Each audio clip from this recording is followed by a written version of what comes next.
I got involved here at WOUB.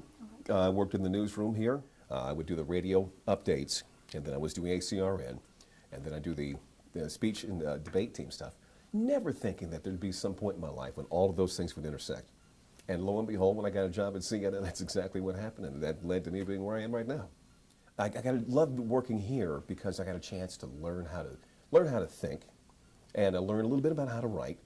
But I actually got a chance. I loved actually getting my hands on the equipment, which is one of the things that I think is very special about this school. You actually do get your hands on the equipment.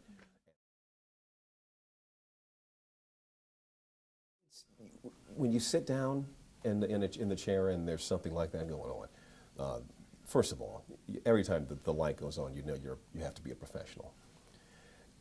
It can be really, really tough, though. When you feel yourself getting emotional, then you know that somebody out there is as well, and you have a responsibility to be professional and to be sensitive.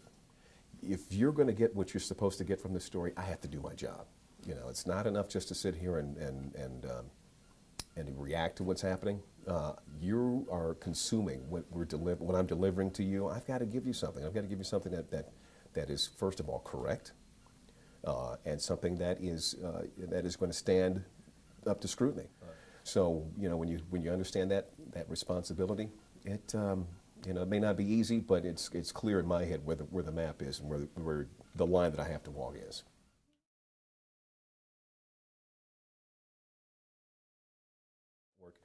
It's the reality of the world that you guys are going to have to go into. I mean, every station right now is trying to do more with less, and technology is enabling newsrooms around the country to do it. And it's kind of fun. It's kind of cool because, like, for instance, you can do things here now that you could never do before, and that's great. It just means, though, in my shop, that means 3 guys lost their job because there's no truck operator, there's no camera operator anymore, and basically the reporter is also now the photographer, the editor, and also now it's become the technician because they also got to be trained on the piece of equipment and be able to feed all the video back themselves. So it's in some ways it's been liberating because we can do so many different things, but at the same time, it's a challenge to see how we're doing more with less, and we're always looking for another way to do even more with even less. My fear is that all of this stuff is allowing us to be flexible, allowing us to go places that we probably wouldn't have been able to go to before. But once we get there, are we any good at telling the story?